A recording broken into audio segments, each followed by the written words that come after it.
अस्सलाम वालेकुम। हमारे बड़े बुज़ुर्ग कहते हैं कि जो थाली का बैंगन होता है उसकी भी कोई ज़िंदगी है, जो बेपैंदे का लोटा होता है उसकी भी कोई ज़िंदगी होती है। तो ये शायद मुहावरे आपने सुन रखे हों। मतलब ये है कि इंसान का जो शैडो होता है ना, वो अपनी ज़िंदगी कुछ असूल बनाता है, उसके तहत बनता है।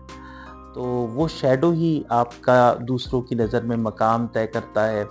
वही ज़िंदगी के अंदर लोग हमसे कॉन्टैक्ट करें, ना करें, इन चीज़ों के ऊपर हमारे आसान बना देता है इंसान को समझना, प्रेडिक्टेबल बना देता है इंसान को।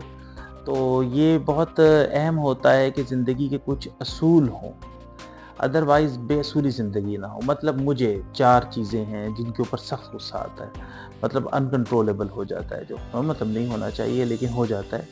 एक चीज़ ये कि अगर कोई झूठ बोले और उसे ये पता हो कि वो झूठ बोल रहा है, तो मुझे लगता है कि उसके ऊपर इंसान को गुस्सा आना चाहिए। हाँ, उसको एक्सप्रेस कैसे करना है, कंट्रोल कैसे करना है, रिस्पॉन्स कैसे देना है, इसके ऊपर बात हो सकती है, लेकिन इस पे गुस्सा आना चाहिए।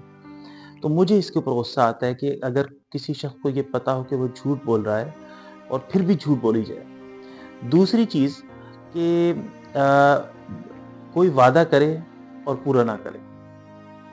ये बुज़ुर्गों ने हमारे शुरू के अंदर तरबियत में घुट्टी में डाल दी चीज़ें। और तीसरी चीज़ ये है कि कोई वक़्त दे और वक़्त के ऊपर ना पहुँचे। अब इसमें ये हो सकता है हम इंसानी ज़िंदगी गुज़ार रहे हैं, तो ऊँच-नीच हो सकती है, काम निकल सकते हैं क्योंकि हम इंसानी ज़िंदगी के अंदर हैं। लेकिन ऐसे में पहले से इंटीमेट कर दें ताकि वक़्त ज़ाया ना हो और इंसान के रिस्पॉन्सिबल होने का तासुर जाए। और चौथी चीज़ वो ये है कि अगर किसी शख्स को ये बात पता हो कि मैं गलत हूँ, ये बात गलती है और उसके बावजूद वो उसके ऊपर अड़ा रहे, तो ये 4 चीज़ें हैं जिनके ऊपर मुझे शुरू से ही गुस्सा आता है। तो इसलिए ज़िंदगी के अंदर असूल होने चाहिए, ये चीज़ें आपकी शैडो बनाती हैं। जब मेरी शादी हुई तो वलीमे के मौके पे 2 एक लोग आए और उन्होंने हॉल वालों से पता किया, कहा जी यहाँ से समर साहब की वलीमे का फंक्शन था। उन्होंने कहा जी वो तो फंक्शन ख़त्म करके जा भी चुके हैं।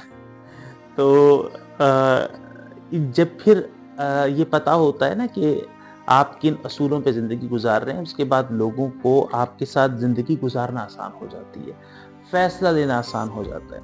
तो इसलिए ये 4 चीज़ें हैं जिनके ऊपर मैं समझता हूँ कि गुस्सा आना भी चाहिए और मुझे आता है।